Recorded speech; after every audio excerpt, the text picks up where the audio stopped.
เคยกินมดกินได้อยู่ได้เห็นว่ากะได้แล้วว่าซีมเนาะซีมพอมีแห้งพี่น้องเอ้ยมาพบมาพอกันอยู่ในเฮือนในซานน้องน้อยเด้อมื้อนี้พี่น้องเอ้ยบอกในใดงานถ่ายคลิปบ่ให้กินนอกจากกินข้าวเห็ดทุเรศทุลังบ่ตานั่งให้มันคือนั่นเลยก้นมากดึงโอ้ยส่งยังเปื่อนคือยังคือขาดเวลาซักหรือไม่ได้ไปอันนี้แม่ใส่ตายแม่ใช่ชุ่มตัวเสี้ยวเจียวว่าเจียวมันขัดไปแม่น้อยไปเอามาข้อนะเจียวม่วงไปเอามาข้อมาไปว่าเจียวมันขัดหนึ่งว่าเจียวมันกินมีแล้วเจียวผงเจียวเบาเงามาไปผู้บ่าวนะผู้บ่าวนะชุ่มๆจ่อยๆมาด้วยนะกินแซ่บคนทางหลังพอดีเจ้าเลยติเตียนหน่อยคือเจ้า150คือกันหัวเพียงหัว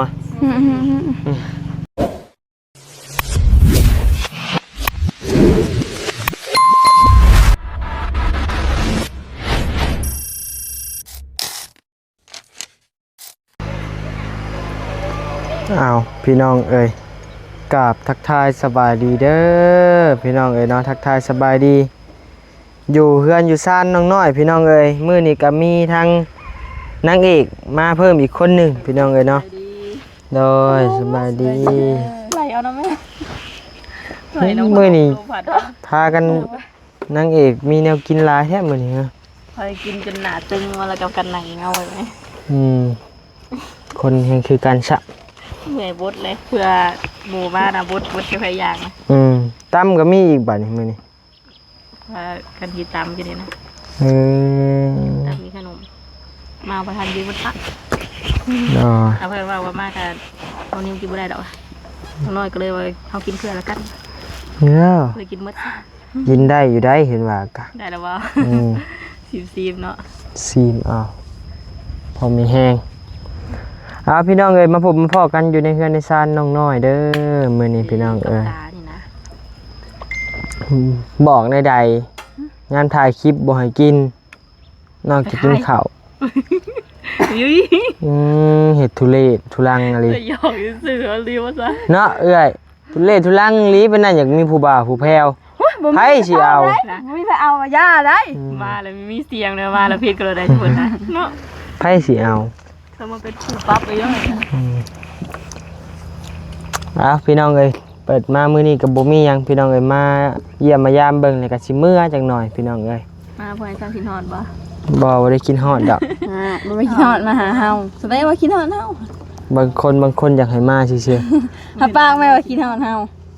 โอ้ยกินเฮ็ดหยังล่ะบัดทุเรศลิหน่อยเฮ็ดทุเรศแฮงเลยแต่ผู้ใหญ่เพิ่นเบิ่งก็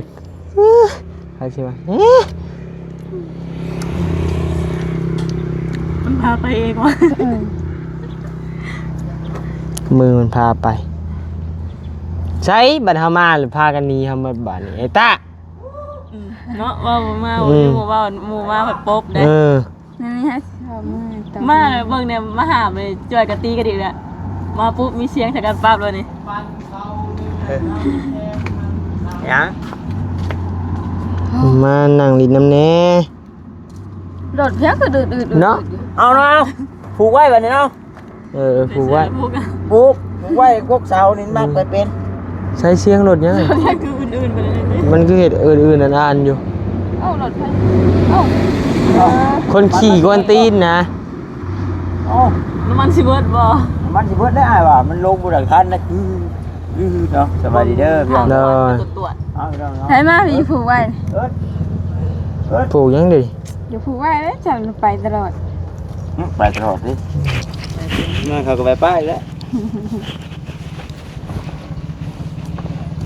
ไปกินโฉบเลยพี่น้องแล้วมาข้อนะมาข้ออยู่บ้านอยู่เฮือนน้องอูน้องอีอยู่ร้ายบอกน้องบีเพิ่นอยู่ใช่เราบ่ได้เข้าเราเมื่อหาน้องชายแล้วพุ่นเคยได้ยินว่าไปหาคนป่าก่อนคนป่าใช้ผู้ละขี่รถออกจะใช้ละเมื่อได้ป่ะจ๊ะเอาเราว่าไม่ได้ว่าเนี่ยละเมื่อเลยโอ้ยจะไปเชื่อแล้วได้บ่บี้ได้จำกับเข้ามาพี่นั่น ถือข้อไว้เลยน้องเอ้ยว่าเคว่าว่ะ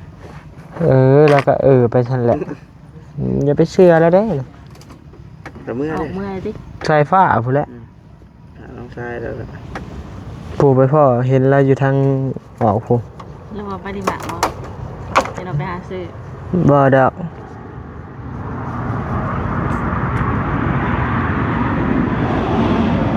เป็นจังไดยังบ่มีข่าวดีมาบ่ ข่าวมีแต่ข่าวร้ายเราจะได้ดำหน้าได้มาอื่น ดำหน้าอยู่หน้าใดน่ะ หน้าอยู่เป็นเนี่ย หน้าในบ่ บ่ได้มาดำ ก็ดีแล้วนะบ่ได้ดำซอยแล้วสิมาเบิ่งนี่แหละ บ่ได้ให้เบิ่งได้บ่ได้มาดำซอย มาเชียร์กับมาหยินน้ำเย็นแน่เอานิ้ว ก็อย่าดอกเฮามากับปั้นหมู่บ่ได้กินน้ำเฮาเนาะ ลูกมาเสียมาน่ะเนาะเรือลงดำกันดำกันแล้วจังได๋ไว้ บ่นะบ่ดำนะ ก็เป็นตะบ่ดำนาเฮียนได้ บ่เฮียนนะ เป็นลูกเขยนี่ดิ บ่เป็นอีกลูกเคยแถวนี้กะ สิบ่เป็นอยู่แถวนี้สิไปเป็นอยู่แถวใด บ่ฮู้บ่เป็น อืม สาว แถวใดกายมาทางนี้ติดรถทัวร์ใด บ่กายเฮากะ สิวินแล้วบ่ โค้งเอา ตามดอนเลยดิ ก็อยู่ชื่อพลามอเตอร์ขี่ไปทางฟ้าทายเบาทายนักก็คือไปทางฟ้า เอาไว้มันตกลงมาเลยจ้ะ ตรงมาเข้าปากน้องเนาะงามจัง บันได ให้ก็หนุก บันไดปลาไม้บ่งามกับหูหวานแล้ว ให้มันงามมาติ ตายเกิดใหม่เป็นหนกใช่ไหม เหลือใจนกเลยมันนี่ ได้จักโตซะนี่ ตัวนั้น เฮ้ยบ่มาให้ชิมหน่อยกว่า บริโลกลูกขิด ไปบอกให้ลูกไปกับ เดี๋ยว ลูก มือก่อนสัญญามือถือว่า สัญญาอีกอ่ะ โอ้มือนั่นจอถือไว้เกลือตัวโบมาเมื่อนั้น ฮะ มือสิลูกโอ้บ่ได้แล้วมื มีต้นเจ้ามืออื่นมือว่านนี่เจ้าได้ตัวเดียวนี่ บ่มืออื่นน่ะขายเครื่องแล้วก็สิเลนลงไปตลาดนัดสิเลนลงไปสวรรค์ ตลาด ในนึงก็ขึ้นมาเวียบ่ได้ไปแต่เช้าคือเราบ่ได้กินได้ตัวตู้ได้จะได้กิ ก็ น ได้ตัวตู้ให้แล้วไปปลูกเอานั่นกับเพื่อนกับพันมันอยู่บ่ ปุ๊ก มันห้องตุ๊ก ไปหนกอะไร ลูกน้องเขาวันหาโมงห้องใจดึกๆเด้ หนอกอยู่เว้ย ลูกกระตุ้งเขาเด้ว่าไปแม่หนุกมาห้องใกล้ๆน่ะให้ผลไปยิงอ่ะ มาเลยนิวเอ้ย น้ำนาเฮือนหาแล้ว หนอกมาแล้วหนอกตู้ ในหน้าเฮือนน่ะบ่น่ะ กระตุ้งมันมีหอน หลังเดือนนี้ เออ น้ำเฮือนอะไรจะลงไปหน้าอันบนใต้คนเองนี่นาน้ำเฮือนนั่นน่ะ สิไก่แล้วมาอยู่มันมาให้กินอยู่พอเดือน เออ นาหลังเฮือน ได้เนาะใกล้ โอ้แต่ละปีตะกี้ ตัวแม่นะ คนนี้เด็กมันมาเห็ดทางแทนเขาน้ำหน้าน่ะเป็นน้องมด ๆโอ้ ปู่มาอะไรนี่เงา มันหาหน่วง มากระทุนบ่หิ ขึ้นเลยขึ้นอะไรยังไง เอ้ยทางหน้าตัวทุกวันตัวประมาณให้กระติก3-4ตัวอะไรตีกันหมดนะหาตัวไก่วะ ไม้หนักสำคัญนะ นกไดโนเสาร์ เฮาก็อยากลองไปอยู่หักแต่เช้าบ่มันออก เช้าได้แก5 โมง 6 โมง 7 โมง 8 โมง ซ้ำนี่บ่มีแม่นบ่ มีแต่เป็นแดดเฮา ตอนเช้าน่ะว่าง่ายๆคือเฮาแนมไปแล้วมันมักยืนห้องแล้วขนอกขนาเฮาเห็นมันสินะแต่ตอนเที่ยงที่น่ะบ่ค่อยเห็นมัน มันก็แลนปบแดดก็แล้ว เท่ามันได้ยินเสียงงูมันเลยจังแลนมาแต่ตอนเช้าเลยค่อยไปก็เห็นอยู่ได้ยีดรถบ่ได้มีแล้วเฮาฮู้รถเห็นเฮาเห็นประตูมันเด้ครับช่วยเฮาว่าจักมาเวียกมางานเด้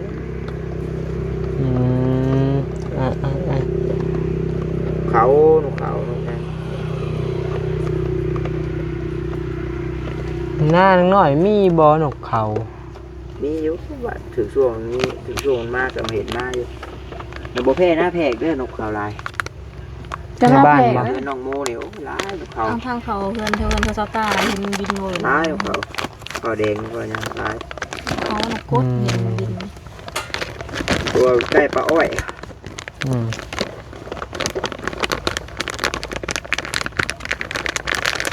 มื้อนี้จังได๋คือเอานางเอกมานำ มาขนมน้ำแม่จ้าแล้ว เออ ชื่อ มีใช่โคกมามื้อเช้านี่เขาบ่ทันเปิดโรงตลาดตอนเช้า โดยเมื่อแต่เว้นแม่นบ่มื้อนี้ 3-4 โมงแล้ว เอาเข่าไปป้าฮุงซีในยันเมื่อค่ำเขาสิปิดเพิ่นมีเอาเข่า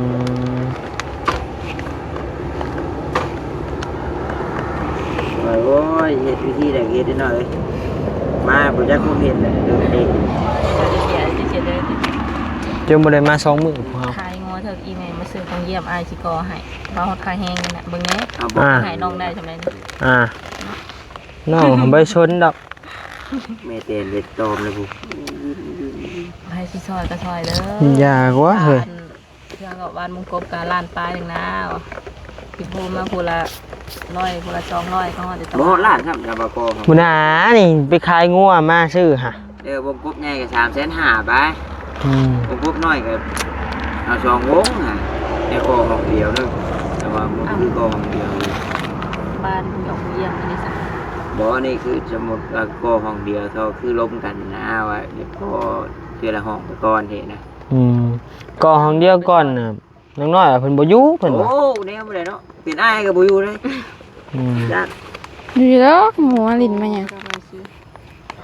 บนมือแบบใด แต่ที่ดอกผีผู้บ้านได้เนาะหน่อยเนาะ เงี้ยผู้บ่าวหน่อยเนาะ โอ้ครั้งแรกหน่อยว่ะถือใจน้อยได้น่ะ เอาไป เอาน้ำมาเป็นเรื่องเอาน้ำเป็นเรื่องดูเอาน้ำเป็นเรื่อง ลูกเบิ้ง สามียื้อสามีทำบ่ถึง เอาไปเลย จุ้ยเนี่ยผ่าตีนกันมันเป็นดาวน้อยเอ้ยเดี๋ยว จริงนะปื้อรอออกเลย วานนี่ก็เจ็ดเล็บวานเอา สั่งวะ ผม คนบ่ได้เฮ็ดเอ้ยสั่งให้เฮ็ดอะ ตรง โอ้ไปทางแฟนแล้วไปเฮ็ดเลยจ้ะ เอาถือน้ำไปโฮมเนื้อเนาะดูดผมว่า อ้าวเฮาก็ใส่บุกเบิกต่อโอ้มัน3ปีนี่แล้วมันก็มันหมุนเพบ่ได้มันก็จูดได้เนาะใช้ได้เลยเฮ็ดไปแล้วอ่ะปลาให้มันหกเนาะจ้ะ ได้ ตามผู้ดื้ออยู่แม่นดิ น้ำข้างในตีนบ่ ไปเองนี่น่ะน้ำมือนี่ไปทางก่อนน้ำมากระทันนะบ่แล้วจักเสียไปใส่เลยเขาซีดเลยไปจ้ะบ่ได้บ่งบ่ได้ยังเลยเด้ น้ำมันหักค่าเลยบ่ได้บ่งว่ามันบ่งยากมันเจ็บเลยปะ เป็นมือกันเขาจะผ่ามาให้ มื้อนี่แหละเขาผักมื้ออื่นก็สิฮอดบ่สบายดีเด้อสเบล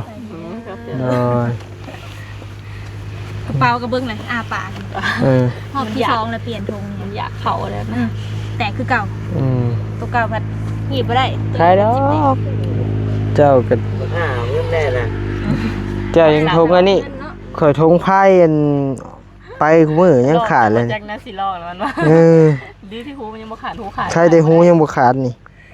มันลอกดีกว่ามันขาดนะ ขาดแล้วนี่ ว่าปากคือ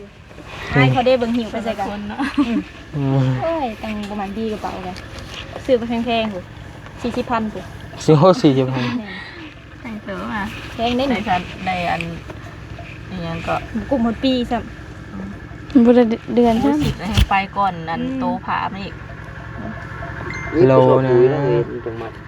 ำหักได้เป็นไง ผมแพมเพิร์ดลูกเจ้าน้ำมันได้เนี่ยเอาเห็นต่อแม่น้ำหน้าแล้วเอาอันทงเพิร์ดร้านเราไปพายอันเข้าป่าเข้าดอนวะบ่ได้ขาดใส่ข้าวหมากแล้ว พายใส่เข่าดูมั้ย เอาเลยมาอยู่เอาถงเพิร์ดมันเนี้ยวได้ถงใหญ่นะ ถือได้เพิ่ม โอ้ไอ้200,000ปลายพุ่นเด้อ เพลงกับเพลง เดือนหนึ่งลูกไปใส่ไป2ศพได้นะแม่ โดย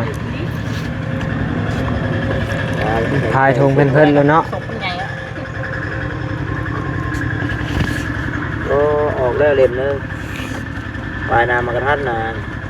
น้ำหมากกระทันมันลายน้ำหมากกระทันกับน้ำดิบแมวแหละโอ้ตอนไปทางมืดมืออะไรยังไงล่ะหมุนมาเลย มื้ออื่นไปขายตลาดได้หมดเจ้า โอ้ยตลาดบ้าน พวก เปล่า ใหญ่ คิด บ้านใหญ่บ่ ที่ว่าสิไปลงเลยเครื่องมันหน่อยแค่ลงผัดมันอันถ้าพอได้หมักมี่อันซุกน้ำเพื่อนนึงเลยเอาหมักมี่ลงไปขายน้ำ อยู่ร้อนๆเทเลจักแล้วไปปะใหญ่บ่คุบ โต๊ะเลยใส่ในแบกเอาบ่ เสียบ้างแค่หัน โต๊ะกับแบกเอาที่เฮ้ย ไปวางของใส่ของเพิ่นเนาะบ่คักวันใดนะ ตัวนี้อ้ายได้ โอ้โหโต๊ะน้อยๆเราวางถาดทอดไก่กับเวิร์ดเลยเสือเขียวเทีย บ่ตา นั่งให้มันคือนั่นเลย ก้นมากดี โอ้ยส่งยังเปื่อนคือยังคือขาดเวลาซักหรือไม่ได้เป็นตาเอาหัวรวมสภาพส่งตัวหนึ่งจนได้ถิ่มเลยอันตัวอันยังติ้วถึงบ่จ๊ะลุงบ่ได้เลยอ่ะลุงไปหน้าเจ้าบ่ได้หวัน ใช่หน่อยบาด โอ้ยเมื่อยได้เลย เมื่อเฮ็ดยังเป็นบ่ได้เฮ็ดยังก็เมื่อยนั่งก็เมื่อยตัวนี้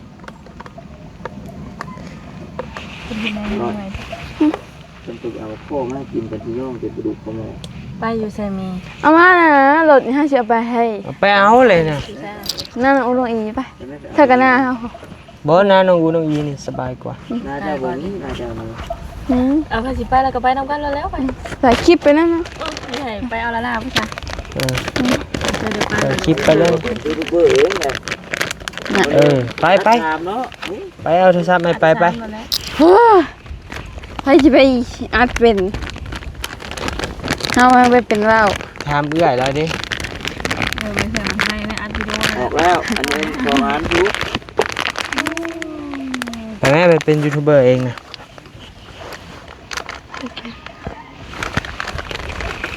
สวัสดีพี่น้องสวัสดี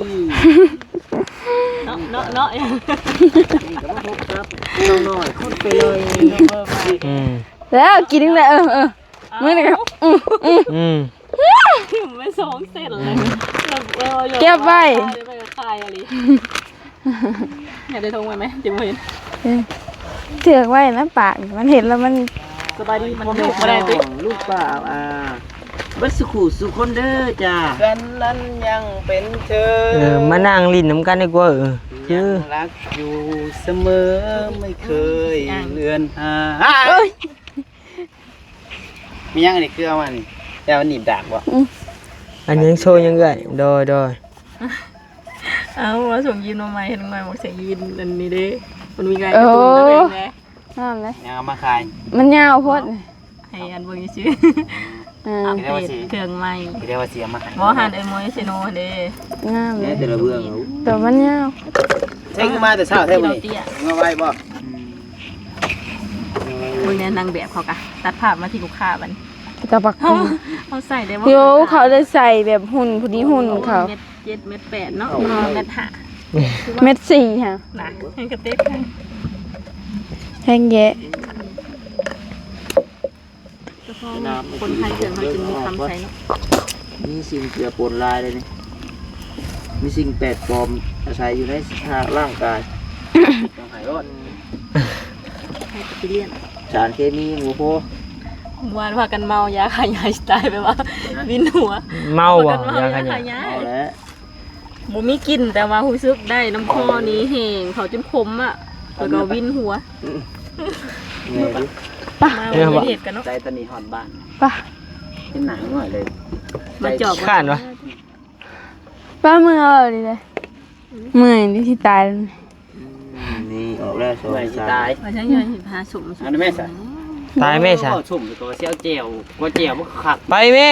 น้อยไปเอามาข้อนะ เจียวม่วง ไปเอามาข้อมาไปว่าเจียวมันขักหนึ่งกว่าเจียวมากิน มีแล้วเจียวผงเจียวเบาเงามาบ้า เจียวยาว ปล่อยไหมอยู่เพื่อนอยู่นะ จะว่าบ่แซ่บแล้วให้ได้เราจะเบิ่งคลิปเจียวผงความแซ่บกินวัน สวัสดีผมไอ้พี่น้อง ว่าหน่อยคลายต่อคืนมันคลายยังไม่เกิน3 เทื่อ อุ้ย ใส่เตะอันคนนี่ครับบริเจ็บเลย เท่าไรคูเท่าไร ผู้หนึ่ง2 เบื้อง 2จริง เเท่าไรละเงิน เงินนะ 9 ใบจากใบ999% ปูใช่เลยยังบ่รู้เดี๋ยว เอ้า99 โหใช่เลยยังบ่รู้อยู่ ซื้อตั้งว่าล้านปลายพุ่น เดินไปใช่แต่ละซื้อว่า90ว่ะ โอ้90 ล้าน เจดพีเนียม โอ้ยอันนี้ครับระเบิดครับเห็ดยังไม่ได้กันแบบไปเหยียบระเบิดนี่ ของเงินของลุยได้เนี่ยของเงิน บริเวณเราของลุย ระเบิดนี่เห็นยังบ่ได้คือลักษณะไหน น้อยแนมกล้องน้อย ของยั ผั ง ดไส้ เห็นไหม อะไรถูกบ่าว ผู้บ่าวนะ เราอยู่ในคอน ผู้บ่าวนะ ชุ่งๆจ่อยๆมาด้วย น้อย นะ น้อย กินแซ่บ คนทางหลังพอดีเจ้าเลยติเตียนหน่อยๆคือเจ้า150คือกันหัวเพียงหัว เห็นสภา เอา พ ไปพี่น้องเอ้ยทางบันนี้สิขอโตวลำลาก่อนเด้อเดี๋ยวพอกันใหม่ในคลิปหน้าสำหรับคลิปนี้ไปก่อนแล้วบ่มีหยังเนาะพี่น้องเนาะโดยสบายดี ไปชวนกันไปเอามาข้อ ให้